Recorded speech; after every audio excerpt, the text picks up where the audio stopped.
Para jemaah yang dikasihi sekalian, alhamdulillah kita dapat sama-sama menunaikan kewajipan fardu berjumaat, fardu Jumaat pada tengah hari ini. Kita mohon supaya Allah Subhanahu wa taala terus memberikan kekuatan kepada kita untuk melaksanakan kewajipan-kewajipannya yang telah ditentukan ke atas diri kita sebagai seorang muslim.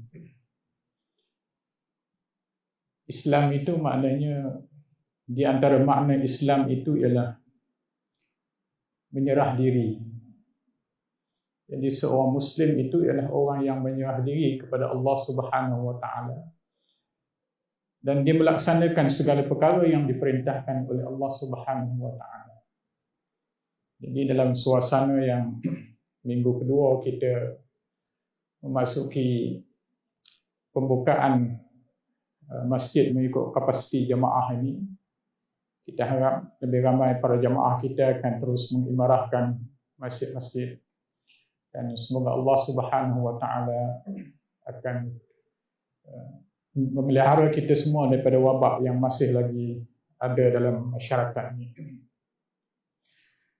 Tuan-tuan para jemaah sekalian, di antara perkara yang disebut oleh Dr. Yusuf Qaradawi dalam kitabnya atau bukunya Fiqhul Awlawiyat, iaitu fiqh keutamaan, memahami keutamaan-keutamaan di dalam Islam ini. Ada suatu bab yang ditulis berkaitan dengan keutamaan ilmu berbanding dengan amal. Dan di antaranya beliau memetik apa yang disebut oleh Muaz bin Jabal, al-ilmu huwa imamun wal imamul amal wal amalu tabi'un. Ilmu itu adalah pemimpin bagi amalan, dan amalan itu adalah mengikut ilmunya. Imam Al-Bukhari rahimahullah meletakkan suatu bab khusus tentang ilmu dalam kitab Jami' Sahihnya dengan tajuk ilmu itu mendahului perkataan dan perbuatan, menunjukkan bahawa al-ilmu qabla al-qaul wal amal. Ilmu itu mendahului daripada perkataan dan perbuatan. Yakni amal kita kena didahului dengan ilmu. Cakap kita pun kena didahului oleh ilmu. Kalau cakap ikut apa yang keluar saja, tanpa berdasarkan kepada ilmu, maka dia akan mendatangkan banyak keburukan daripada kebaikannya. Ada orang suka bercakap saja, tapi dia tidak melihat, mempertimbangkan dari segi baik buruknya, maka daripada ilmu yang ada kepadanya, ilmu yang ada, maka kesan daripada perbuatan percakapan itu mungkin mendatangkan lebih banyak keburukan daripada kebaikan. Ilmu pengetahuan ini disebutkan bahawa mesti didahulukan berbanding amal perbuatan, kerana ilmu pengetahuanlah yang mampu membezakan antara hak yang benar dengan yang batil dalam keyakinan manusia. Kita takkan boleh beza antara suatu yang betul dengan yang tak betul, melainkan dengan ilmu. Kena ada ilmu yang cukup baru kita boleh bezakan. Kalau tak ada ilmu, antara tepung dengan dadah mungkin kita nampak serupa. Tapi dengan ilmu kita boleh membezakan dia. Dengan ilmu kita boleh membezakan. Kita pergi stesen minyak, nak isi minyak, ada pam minyak warna hijau, ada yang hitam, ada juga yang kuning. Orang tak ada ilmu, mungkin dia akan anggap sama aja. Kereta minyak petrol tapi isi diesel, sebab dia pegang pam yang warna hitam. Dia pegang yang warna hitam. Kenapa? Kerana barangkali tidak ada ilmu. Jadi kalaulah nak bawa kereta pun, kita kena ada ilmu tentang macam mana nak mengoperasikan dia. Maka dalam kehidupan kita, maka tentulah sebagai seorang Muslim, kita memerlukan ilmu yang lebih daripada itu. Terutamanya melibatkan hubungan kita dengan Allah Subhanahu wa Ta'ala. Ilmu membezakan antara yang benar dan yang salah dalam perkataan mereka. Antara perbuatan yang disunatkan dan yang tidak disunatkan dalam ibadah. Ada juga yang sunat dengan yang wajib. Nak tahu dia kena beza dengan ilmu. Kalau tak ada ilmu, ada orang anggap benda yang sunat jadi wajib. Kan? Dia kalau tertinggal sembahyang raya, dia cukup marah. Suatu hari ada orang bagi sembahyang raya. Kita kalau sembahyang Jumaat, kita khutbah dulu baru sembahyang. Sembahyang raya, sembahyang dulu baru khutbah. Dia sampai lewat dekat masjid. Lepas tu, tengok-tengok orang duk baca khutbah. Oh, sempat lagi dia kata. Lepas khutbah, tengok orang tak sembahyang. Kata dia, saya ni tak pernah miss setiap tahun bagi sembahyang raya ni. Kenapa hari ni pergi sembahyang dulu? Sembahyang dulu. Tak sepatutnya lah. Kadang-kadang kerana tak ada ilmu, jadi sembahyang raya itu menjadi keutamaan. Padahal sembahyang raya boleh dibuat secara individu ataupun dalam kelompok yang kecil.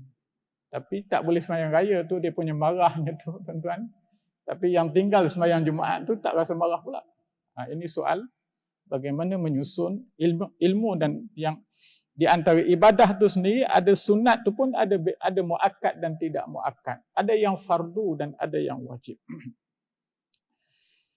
Antara yang benar dan tidak benar dalam melakukan muamalah, antara tindakan halal dan haram, antara terpuji dan hina dan akhlak manusia.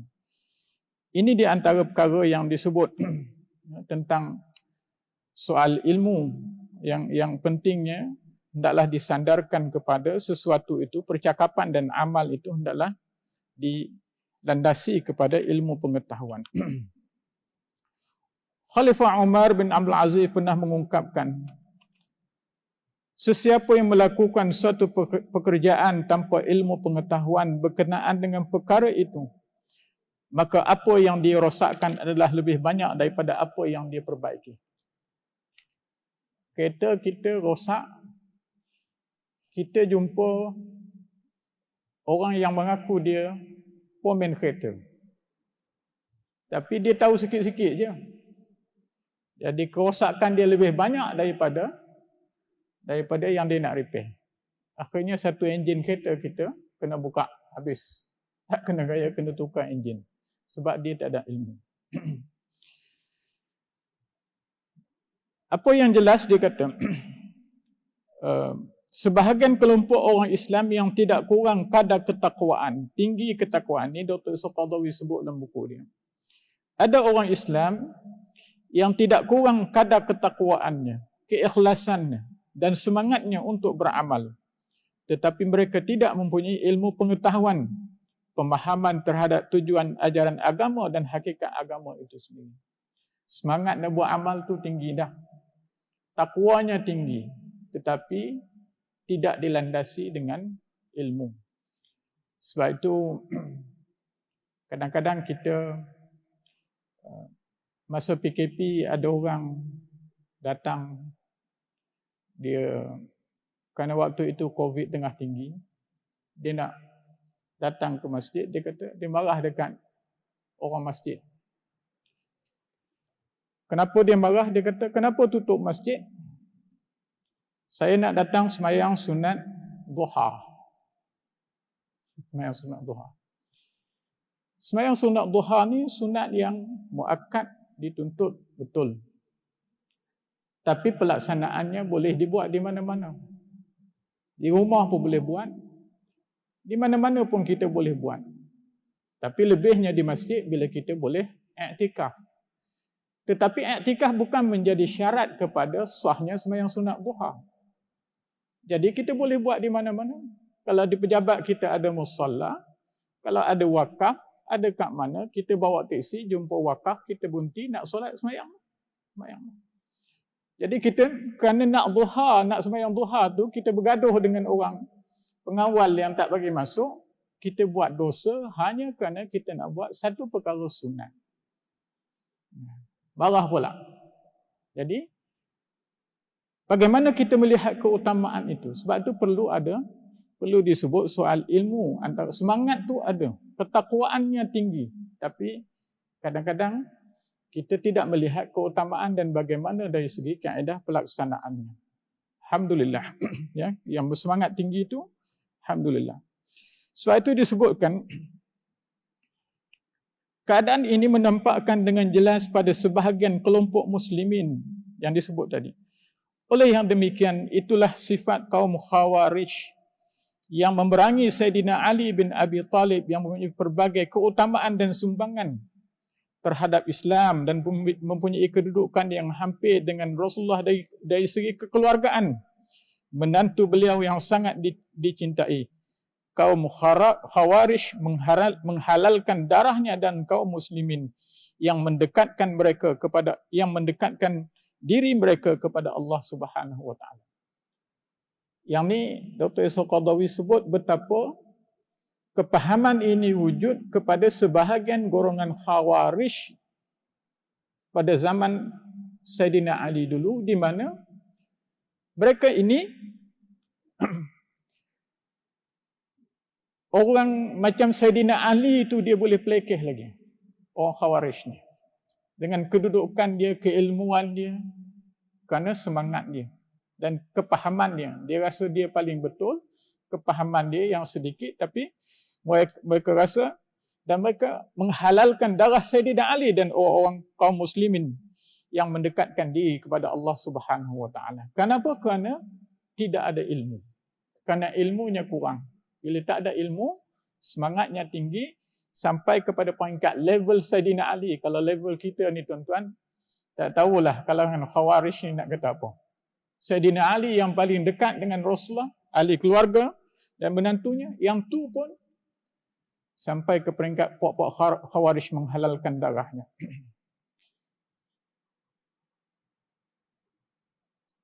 Ketika sebahagian para sahabat memohon keizinan untuk ini, orang Khawarij ini juga dalam riwayat disebut bahawa ketika Rasulullah mengagihkan rampasan, tiba-tiba datang mereka kata kepada Nabi, bersikap adillah engkau wahai Muhammad.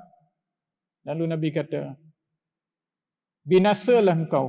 Siapa lagi yang adil apabila aku tidak bertindak adil? Nabi agih itu dia boleh kata Nabi tak adil lagi pokoknya. Orang macam ni. Kerana kejahilan mereka, Nabi mengagihkan sesuatu itu berdasarkan kepada maslahah yang mereka tidak faham. Tapi kerana dia semangatnya, maka sampaikan Nabi pun dia kata. Ketika sebahagian sahabat memohon keizinan Nabi untuk membunuh para penentang itu, maka Nabi melarang. Kemudian Nabi memperingatkan tentang munculnya golongan seperti itu dengan bersabda. Kata Nabi, golongan itu akan menghina solat yang kamu lakukan dengan solat yang mereka lakukan. Ini semua semayang tak betul belaka. Ini semua sampai kepada peringkat itu. Nabi ingatkan dalam hadis. Mereka menghina puasa kamu dengan puasa yang mereka lakukan. Mereka mencemuh amalan kamu dengan amalan yang mereka lakukan. Mereka membaca Al-Quran tetapi tidak lebih daripada di dalam kerongkong mereka. Mereka menyimpang daripada agama bagaikan anak panah yang terlepas daripada busurnya. Ini masalah tidak ada ilmu, tetapi akhirnya mereka menganggap apabila sesuatu yang dilakukan oleh Nabi sendiri pun mereka persoalkan dari segi keadilan.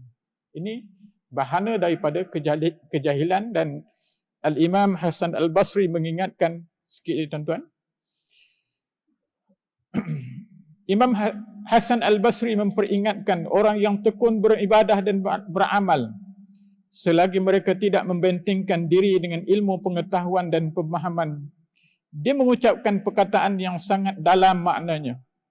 Kata dia, orang yang beramal tetapi tidak disertai dengan ilmu pengetahuan tentang perkara tersebut bagaikan orang yang berjalan tetapi tidak menyusuri jalan yang sebenar. Dia macam orang jalan juga, tapi dia berjalan lah. Dia tak tahu dia duduk jalan betul tak betul, dia tak tahu. Orang yang beramal tetapi tidak ada ilmu. Orang yang melakukan sesuatu tetapi tidak mempunyai pengetahuan tentang sesuatu itu, maka dia akan membuat keburukan yang lebih banyak daripada kebaikan yang dilakukan. Kadang-kadang dia rasa dia buat kebaikan, tetapi dia mendatangkan keburukan lebih banyak daripada kebaikan yang nak didatangkan. Carilah ilmu selama ia tidak mengganggu ibadah yang kau lakukan. Kata Hasan Al-Basri, carilah ilmu selama mana dia tidak mengganggu ibadah kamu.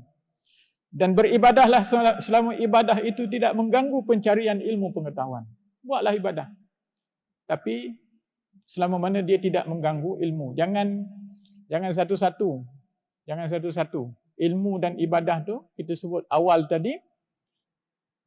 Al-ilmu huwa imamul amal. Ilmu tu imam bagi amal.